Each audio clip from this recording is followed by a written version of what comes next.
Right. Um,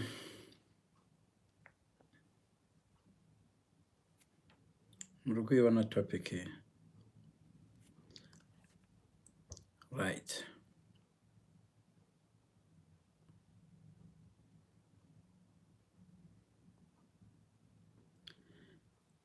Zvinoitika ndezvokuti relationships pane yatinoti paranoia. Paranoia inogona kungobata munhu, inogona kungouya yega paranoia. Paranoia inouya just randomly. Kungoona munhu akungova so paranoid, ngova suspicious. Pano nepano munhu ari kungofila like ndingangova ndiri kuchitiwa. One, munhu anokwanisa kuita paranoid nekuda kwezvakamboitika murelationship yake before. Zvazvokuti dzimwe dzenguva maybe munhu akanga mbenga nemunhu akazomuurira, and kubva ipapo akatoteka kind of a trauma. Angova nebelief yekuti munhu akangoona munhu ari pasituation yakadero auri. That's one. Two, munhu anogona kuita paranoia because akaona vanhu anotamba nevanhu vanoura, or shamwari dzake dzanoona shamwari dziri kuura, ari kuona maneighbors ari kuura, ari kuona vanhu vakawanda vari kuura, ari kufeeda information mumusoro make yechihure. So akungofunga kuti kwese kuri kuendwa nevanhu kune chihure. 3, ndiye ndinoda kunyanya kufocusa on. Munhu anoita paranoid nokuti iye ndiye ari kuzviita. The third one ndiye ndinoda kunyanya kufocusa on. Munhu anoita paranoid nokuda kwokuti iye ndo behavior yake. Chihure chaari kuita ichocho ndo chiri kumuita kuti ave paranoid. Right? That's what I'm going to focus on. The other two is fine. Right. Hezvino zvinoitika kana munhu zvinoitika pamunhu ari paranoid. Right? Munhu ari paranoid, ndichazokuudzai 5 steps how to avoid, how to deal with paranoia. So at the moment ndichakuudza zvinoitika pano.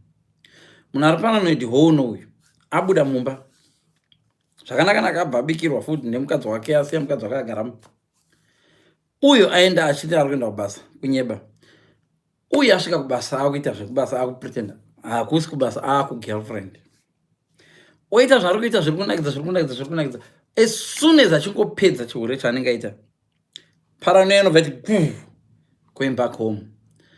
This is what goes on through munhu mind yemunhu. Anenge achingofunga mind makuti zvandaita izvi, could it be maybe wandasiya kumba ari kundiita izvozvo? What if? Guilt conscience iyeyo ndio inodzoka yozoita. That's why muchiona kuti vanhu vazhinji vanonetsa marelationships.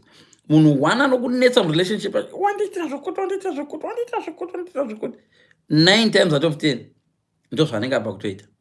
Saka akakuwana iwowo wakagara mubhazi wakatarisana nemumwe murume, wakatosasa window, iye anogona muri kutarisana, muri kuenda mese, anotokunyangira kuti rega ndiyangire kuno ndiwo ndivachaenda vese. Mukaita mistake yokudzika pasame bus stop, umwe achifambira shona chiende kwaari kuenda, anotonyangira, see, I was right. Paranoia inowedzera ichingowedzera kupesera nemadelusion, kupesera yatova really a big problem. Akakuwanewo uchitaura nyaya nomwe munhu, so akafunga zvaanoita iye, but this is exactly what has been happening. I think ndiandiri kutambwa. So this is paranoia. So viewer, ndikumbira kuti nini ndiite this live. Don't worry, achaiwana live, I'll save it. Viewer, ndikumbira ndiite this live. Ndikuda kuti ndikuudza kuti this is what happens. Wati wewe, can you explain? Let me see. Wati, can you explain kuti why vanhu vachizoita zvekuva paranoid zvakusvika pa extent yekutosiya musha? Let me try to read what you said. Kana ndichiripot on, I can't do that.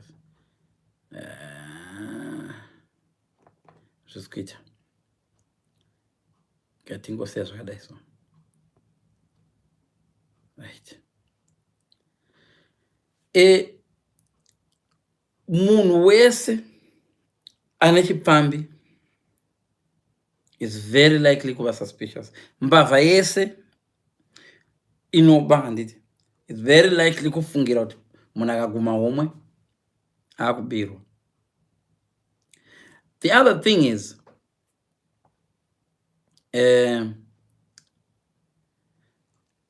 paranoia inogona kubata zvimwe zvimaansa zvichibuda zviri correct. Paranoia hazviri kuti munhu anongori wrong all the time. Dzimwe dzenguva munhu anokuita paranoid for 4 years asingahurirwi, partner yake ichiliva clean life. Musi wainoti partner ndaneta nongoakizwa rega ndihure, ndo paanoibata obata funga kuti saka 4 years ago ndaita right, I was right. That's the problem neparanoia. Vanhu vanokuti paranoia is always wrong. No, paranoia is not always wrong. Sometimes paranoia inotoita kuti unotosvika pane imwe time yekuti unochitoona kuti nhavedwe ko zvandiri right ndaifunga ndiri wrong, ndiri right nai, ndaifunga kuti I thought I was wrong. So ndo issue iripo paparanoia. Paranoia ndo problem yayo iyoyo. So wachibvunza kuti chichi hakuna munhu anofunga kuti ari kuhurirwa senge munhu abva kunohura. I'm not saying vese zvavo vanofunga kuti vahurirwa. Ndambotaura first kuti kune 2 things zvinoitika pamunhu. Zvinoitika zvokuti why munhu achizofungira kuti ari kuhurirwa, but hakuna munhu ari very suspicious panyaya dzekuhurirwa than munhu abva kunohura. And let me tell you, vanhu vanobva kunohura, vanhu vanobva kunohura vamwe vacho they've got this strong belief kuti ndo vega vari kuhura. Listen, wakaona iwe uchihurira munhu for 6 months asingakubati, there is a very very likelihood yokuti munhu wacho nava ari kutohurawo as well, ari busy kukavha kwake, muri busy, so hamubatani. Trust me, munhu asingahuri anokubata within a month. Munhu asingahuri ari faithful in a relationship anokunda FBI kubata munhu anohura.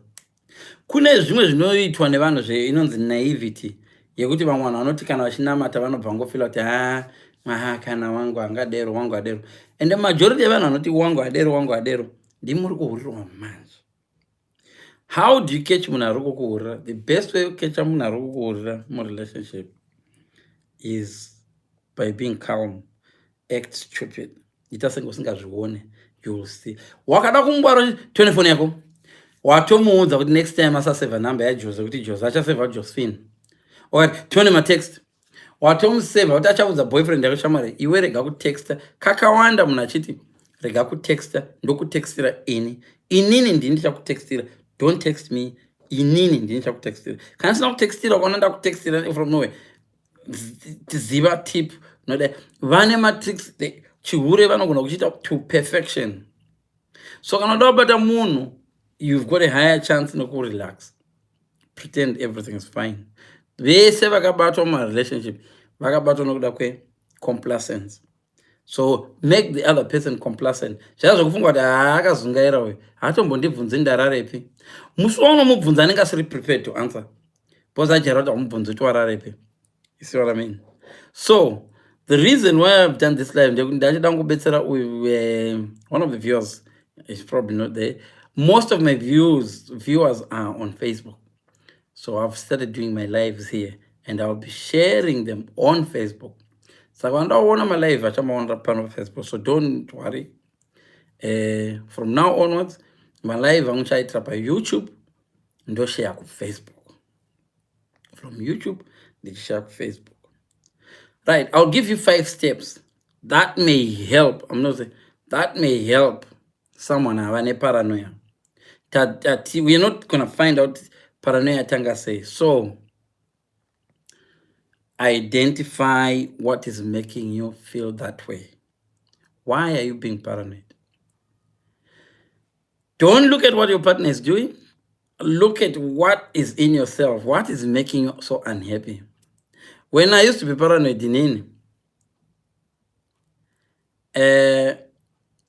sometimes unogona ngori paranoid because your partner is treating you badly, or maybe you've been treated badly by the same partner before, or the previous partners made you feel unworthy. So now you're in a good relationship, you still have that feeling of very bad. So you're constantly comparing your new partner with that bad ex. So that can cause you to be paranoid. That bad experience can come back into your new relationship and cause you to be paranoid. Akati baby, akakutarisa akadai because previous partner aita akakutarisa akadai kurova mbama wakuti paranoid unotoda kuroverwei. So the problem is you. Checka iwewe first. Forget your past and start afresh. This is a different person. Embrace the new relationship as a new relationship. Don't carry feelings, the resentment, the ex and bitterness into it. Enjoy your new relationship, right? If you find yourself being paranoid, number 2, try to keep yourself busy and go gym, do so. But kana uri paranoid ku gym ukaona munhu akafanana nemukadzi wako kana kuti murume wako achifuleta nemumwe unobva kuti apa mwende zviri kutoita izvi ndo zvakaipira paranoid. But keep yourself busy. When you're too busy and you go gym, you get tired, you sleep soundly, you sleep long hours because you've got that body yako inoda kuresta. Kushaya zvekuita sometimes zvinoita to be paranoid. So try not to sit at home waiting for your partner to come, or don't wait for your partner to text you. You can also text her first. If you're paranoid about your relationship and you're doing nothing, your mind will start to wander. Unopesera wapa Facebook uchisitoka partner yako, unopesera wakufunga zvinhu zvisina basa rese, looking for a reason to confirm paranoia, which is very bad. So surround yourself with people and enjoy, but do something. You are allowed to take away that thought kuenda naye somewhere. Umbobva mukufunga kuparanoia. Kana uri bored ukasora wakarara mubhedha ndopanotanga wafunga kuti pambhedha papa muex yangu iri 10 anwana. Number 3, I said it in the second point, live in the present. Rarama relationship yauri kwete kumbofunga zvakaitika kare. This partner you have really wants to be with you. Stop worrying about the future or the past. Otherwise, this will destroy moments of today. So you need not to worry about the future. You need not to worry about yesterday. Worry about today.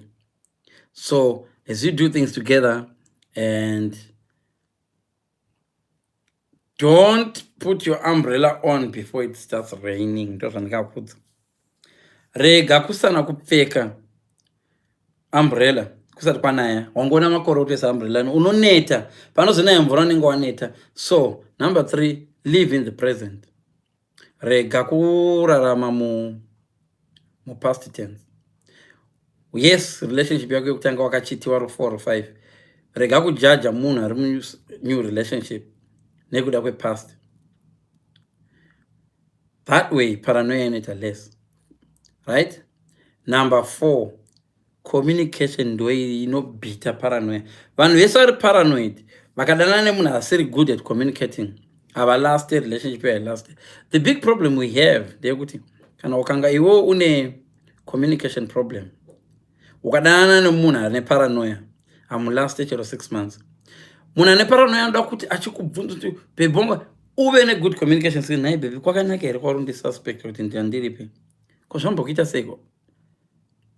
Oh, okay, communication is not even phoning, video calling. Sometimes video calling, baby, that's in the gymming on. Oh, in the gym. I know I'm paranoid, background, but it actually helps a little bit. So communication is key. Talk to your girlfriend about what you're feeling and why. And then that was the first stage, find out why you're feeling paranoid. So now you can have to talk to her. You know what, baby? Do you feel like you're a cheater? Because korapera ndaida nemukadzi womunhu and mukadzi womunhu iyoyo zvakadai. So pfungwa yayo iri no baby, I'm not like that. I'm not your ex. I'm not that girlfriend of yours. I'm different. So by so doing that, your communication skills will help, and your passion, your emotion. Don't raise your voice for no reason. Don't say things that you may regret in.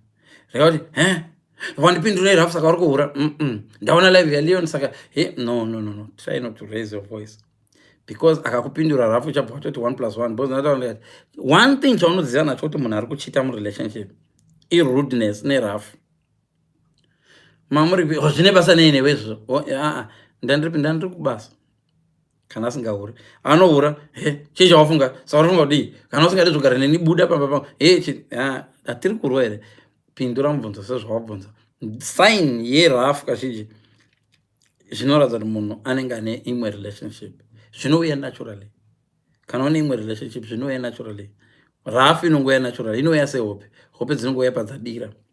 So do write down all, nyora zvinhu zvavo zvinokunetsa, what you want to say. Prepare kana munhu achiri kubasa zvaunoda kuita, ufollow in sequence kuti usazoita zvokubhajuka. Listen to what your partner uchiasuma kuti akapindura chiti ndozopindura chiti. That way will save you from chiripo chochongoti bvo uchidenhana nemunhu upedzisira umutsamwisa. Vamwe vanhu tinovatsamwisa upedzisira vatsamwa wakupindura rafu. Paunopindura rafu paranoia badiki akupindura rafu because anohura. No, ndiwo wamuprovoka. So we need to also to behave good communication skills. Chokupedzisira, this applies to all situations, right? If you find yourself in a state of panic,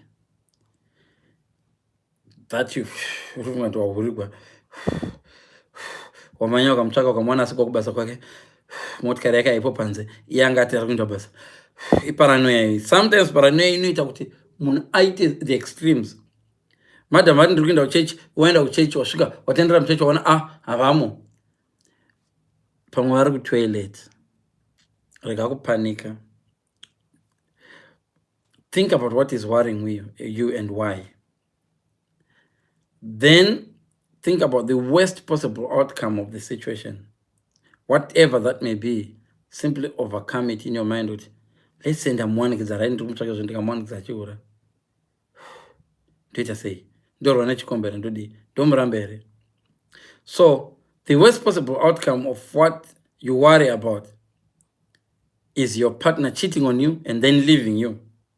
So you need to imagine kuti ndamubata achindiurira obva andisiya futi, kana kuti ndomubata asingauri obva atsamwa nezvandamuitira ondisiya. So when you think about this, unoita senge uchaita heart attack, then you go like, thank God has kuzviita. But that paranoia yekuda kuziva kuti what is she doing really, ari kuitei, inoramba iripo. So after doing that, stop. Then what if did it wrong? Kana chingori paranoia akazodiscover kuti handimutrust. Zvandiri paranoid nemunhu akadiscover handimutrust akandisiya. So wakuona kuti zvese kumubata achihura kunokuita atakusiye, kumubata asingauri kunoita atakusiye. That can help you. No, I need to handle this situation in a better. So what you need to do is calm down, and hopefully that worry won't kill you, and we know it won't kill you. So what you need to do ndezvokuti, first of all, paranoia iproblem yako iwewe. Chihure chinouraya muridzi wacho kunyanya kudarika ahurirwa. Half the time munhu ari kuhurirwa hazvizita ahurirwa, so anolive a normal life. Ahura ndiye anoita BP nokuda kuviga chihure chake, unoda kuti asabatwa. Unotambira nananhingi, usatamba nananhingiwe, handivafariri. No, vananhingi vamuona ane girlfriend, saka ari kutsvaka kutamba navachakuudza. Controlling nature. One other thing chaunoziva kuti munhu anenge anohura kuda kucontrola. Anoda kucontrola vanotaura kumba kwenyu hachadi kuti muende muchikumba chikwenyu, handidi kuti tambe nevanhu vakaenda kuchikoro vanodzidza kuchikoro chokuti, anotya kuti kune imwe information ingangoka. The more uchienda out, the more you may meet people who might end up telling you dzimwe nyaya akabatwa. So chihure zvachinoita ka chokuti munhu anokuakiza kunyanya in a relationship about chiure. He said akachirarama, ari kuchirarama, akahurirwa. Paansa nhatu idzodzo, munhu anokuakiza chiure kunyanyanyanya, ndiani anga achikumhoresa, ndiani wakamira naye, zvinobva kwaari iye mulife make, zvinhu zvakaitika muupenyu hwake iye. Chihure ichi it's a mirror, inonzi projection, ari kuzviona mumira, so chihure chake chiri kureflecta kwaari. So by so doing, paranoia inoita kick in, and kana paranoia yauya, and we need to find ways of dealing with paranoia. But yes, mubvunza akati ko vanozosiya vana chichi, ya kana paranoia topinda vana, even family ine vana 6, trust me, vanosara, musha unoputsika. Paranoia haina mangwana, unoputsika musha zvakanaka, kuputsika kuti mwasho. Paranoia yakaipa, especially in my relationship. So sometimes you may find that the person who is paranoid is actually calling you paranoid. You may find yourself apologizing all the time. The person is making you apologize, but deep down you know, this guy is wrong. Munari wrong dear. But why is he forcing me to apologize? Why? Why is this guy victimizing me? It's quite clear that this guy is wrong. Sales non difonera. Kuita senge wakanyorwa iwo ndiwo unongotanga kufona chete. Pawandifonera ndiana background. But iyewo background make pamwe anenge ane vanhu vanoti so you find out iwo ndo uri kutovictimizwa but hauzvioni. Munhu ari paranoid sometimes ukaita zvinhu zvine love mukati uchitomuda zvemashosho yati ndikutumira mapictures ndazotoshowa manudzi angu kuvanhu, ndazviona paFacebook kuti vanhu vari kulika manudzi, so something like that. Zvimwe zvezvinhu zvokuti zvinenge zvichiitika, sometimes munhu ari paranoid anoaffectwa nezviri kuitika musurrounding, mainenge vabata vachiura, sazvora newe uri kuura nezuro wakanongwa bautsime sei. So paranoia inostretcha, haina one answer, but use those steps I've told you and they may help you. I don't know if I've answered your question right. Munyori wati sei zvawataura ndizvo chokwadi. Munhu anohura ndiye anotonyanya kukuaccuse chihure, ende chitsotsi chaanoita muchihure chake ndo chaanocheka mufoni mako, tione mazita yakasevhwa kutani. Ukaona makanika wenyu uyu ari kuti ari pregnant naye baba mwana, tione yenyu. Sometimes munhu wacho anenge adaona yako foni yake asingadi tione. Waisire phone pin number, iye yake ine pin number ne fingerprint ne eye uyu yeurola. So the end kunongori kuramba nachete, hazvilaste zvinhu zvine paranoia mukati. So kune zvinhu 3 zvinoti paranoia, possessiveness nekuva overprotective. Possessiveness ndiye kuti wanze kune musangano wamadzimai nokudza no.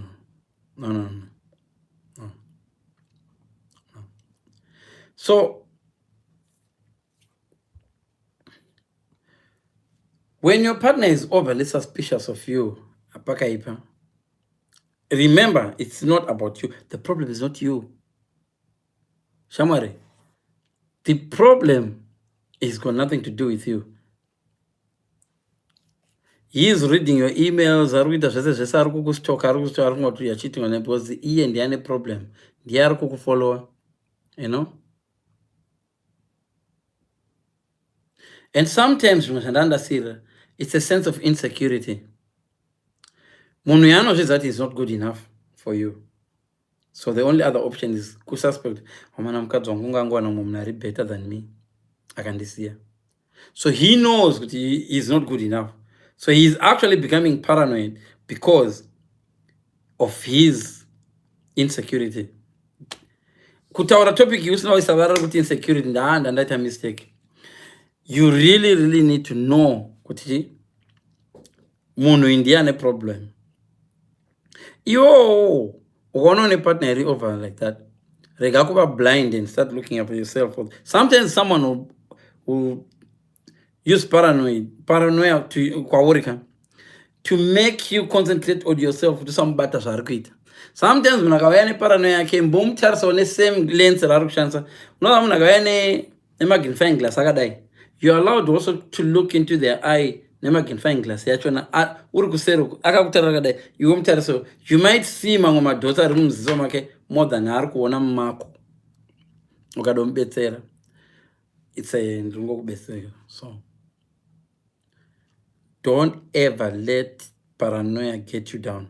Paranoia yeumwe munhu kuti izokuita down iwewe. If you get negative suspicions from the person you love, it's very difficult. But don't let your partner ruin your life or spoil your mood or your day. Nekuda kokuva suspicious kwake. Yes, you love the person. You can just do your best to prove that on the day, but don't go further than that. Kana singadade, believe. And avoid getting too defensive. Hazvibetseri kuva defensive kumuna neparanoia, because problem ndiye anayo.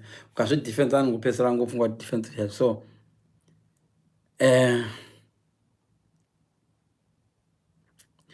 and tell yourself that you have the power to control your mood and no one else. Don't give away this power so easily. Remind yourself that you are not responsible for what he's thinking, but you are responsible for your own feelings. Your boyfriend or girlfriend cannot make you feel unhappy, bad about yourself without your own consent. So avoid, number 2, avoid getting defensive. Try kuva patience, yes, but being defensive, that defensive doesn't help. So what you can do sometimes, try to listen calmly and try to make sense about accusations are with, but avoid getting defensive. Sometimes cutting him off prematurely or reacting with impatient gesture, tone, can blow up the situation. So try to avoid that. But there are some phrases that you may avoid. Oh, not again. Why won't you think? Oh, not again. No. Avoid that. Don't say you are crazy to think about this. Oh, you are crazy. No. Yes, he is crazy. We all know that. Yes, you can put my angry faces. I don't know. I'm just using YouTube now because I've been requested to use YouTube, right? So, ukaona munhu achinyanya kufungira kuti unohura, avoid getting defensive, but don't let my accusations put you down. Haufanirwe kuti play around. It's more, the problem is more about iye ari kufungira kuhura kwako than iwewe. Iwewe unongoriwo victim. Chihure chiri maari, whether mumind kana paari. Saka aroda kudi kuita inonzi projection. Sometimes munhu anokuaccuse chihure for them to feel better. Varoi vanoaccuse munhu kuroya iye ari anotoroya apedza dzinza for them to feel better, or as a way of saying, and at least avazindia ndadiveta attention. Listen kumunhu ari kukudza. Mentally switching off haibetseri. Be patient. Inzwawo zvaari kutaura kuti zvinomeka sense here. Sometimes it helps a jealous partner kuti anzwisise kuti you can talk about their feelings. Jealous partner anogonotonzwisisa kuti sapartner yangu inototeererawo naye. Hapana chinhu chakaipa somunhu ane jealous asingateererwi. Vamwe vacho vanosvika mukutokuuraya chako. So listen to that person, but don't show that he can change you. No. There's no harm in listening. Oh, I think you know. Timpo kuvunza unofunga ndiri kuhura nani. Tipo zita wana. Akati na Jose. You don't need to rush. I see type yangu no. Why? What is it that you see in that guy that makes you think Dingada Shausina? So by doing that, sometimes you are helping your partner and jealousy. Could have remas, sure. It should not make a sense. Dzimwe go sort of apologize. Sorry for things like that. No, it is no bondi butter, no debate. So not again. I was not to blow up. So maybe if your partner feels understood after talking about the problem, he'll be able to move beyond such feelings and maybe worry less. Okay. Try always to be more available. Kumuna anokufungira kuti muna ne paranoia. And that ube more available. Try to be more available to that person. Saka kanane psychological issues tsokufungira kuti ndiri kuhurigwa. Dopa anonida my partner. Anonida help. Dopa anotonida your presence mostly. Dopa anotonyanyisa kutonida kuvapo kwako. Because kumsiya rega kunoita zvinhu zvive worse. So kana wanga wachatoita overtime mitombostopa overtime. Let your partner know where you will be and when you will be and what time you'll be coming home. Be as transparent as possible. Oh, ndichaba kuno ndozodai ndoenda kuasda. And make sure zvesho paakafona akakwana uri kuasda akaenda kuasda anokwana uriko. Zvinobetsera sometimes. Hazvibetseri kunyebera munhu agara neparanoia. Ndiri kuzvishava iwe uri masvingo. Jesus Christ. Akazviona izvozvo. Maansa ake ese paranoia inobva iti boom. That is what mistake inoita navanhu vazhinji. Munhu ane paranoia wamunyebera. Uri kuve ndiri kuzvishava izvo hauko kuzvishava. Iye dzimwe nguva ari kutotaura ari kuzvishava. Uri nechepapi pacho kumana. Oh no, ndatoda kuenda kumashava. Shamwari uri kubhururuka here. Paranoia is nobody boo back to the person. So make sure this is if you want things to work, make sure that you say where you are and you are there. You don't need to lie. I had a paranoia boss. I mean, I have to tell you this. The paranoid boss will tell you, where are you in? And I just said to myself, I will make sure that I don't break any rules. Correct. And it happened for a year and I think 100 correct. Pesa vanhu vazama ndibata ndanonoka 100 pabasa. Ndiri pabasa. Ndaita office. Client ndataura naye. This ndaseva. But it doesn't make them better, but it makes them feel stupid. Each time I do this, I get caught in them. Anopesera todi. Atochinja maitiro. Number 4, consider your actions. Your actions may be causing that man to be paranoid. It may be possible that some of your actions are leaving room for doubt. That's very, very dangerous. If you regularly take calls at night, and then you leave the town, and then suddenly that night you're not taking calls, Shamari, I won't blame the person and paranoia. Unos answer phone at midnight, suddenly I'll answer phone yako. You see? Can I know this is paranoid? Ndoto person that paranoid. So your partner may only be reacting to such unconventional acts of your behavior. To you, they may not be, they may seem pananyaya. But kwari, it's kicking up a storm. I mean, you think you're kicking, but could that person you're implying something else? I don't know what there is no way using answer phone, which is answer every day till kumbako. Unechikomba. And trust me, when a paranoid person believes such things, it's hard to take them off. Musoro make. And because any CCTV evidence, it's not the time. So communication gap in a bridge. Talk things through, assuring him that, you know what, I want to be as transparent as possible. And dinacho kubanza. Problem in a paranoia sometimes. I can find a clock. A dead clock is always correct twice in a day. A dead clock is 12, 3 o'clock. It's always correct twice in a day. So I should go 12:30 at 12 o'clock. Can at 3 o'clock. It was 3 o'clock per dead clock. unoenda kumba uchiti phone watch iri correct ya ndasvika kumba exactly na 3 o'clock izvo maya inongori coincidence. So a dead clock, so munhu ane paranoid ari paranoia akafanana ne dead clock, nokuti paranoia yake pane twice, pane 2% chance yokuti one day anenge ari right, one day anenge ari right. Akauya akati iwe uri kunyengwa nanhingika iwe, haana kuti uri kudanana but uri kunyengwa. There is quite every possibility that svishoka munhu anogona kunyenga at that time, anenge akunyenga. But azviro paranoia yakaipira kuti anozotanga kubhiliva zvimwe after, but zvimwe zvacho anogona kuita correct. Munhu ane paranoia anogona kuudza kuti uchandiramba futi iwewe, uchandiramba and uchabva wamuramba zvishwa, because paranoia hakuna munhu andagara muna paranoia. Saka at some point akafanana dead clock ari correct at some point. So this is what I'm just saying. So if you're dealing with someone with paranoia, consider your actions and also have a chat.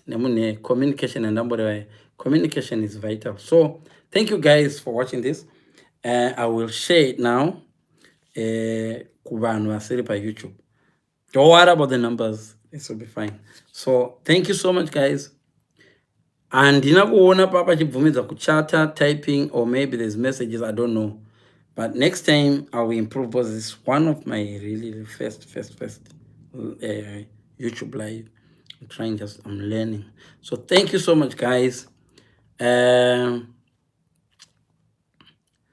Thank you so much for listening. So ndakuita manje ndakutsvaka ndoipedza sei. And this is to no click up here. Yes, thank you so much.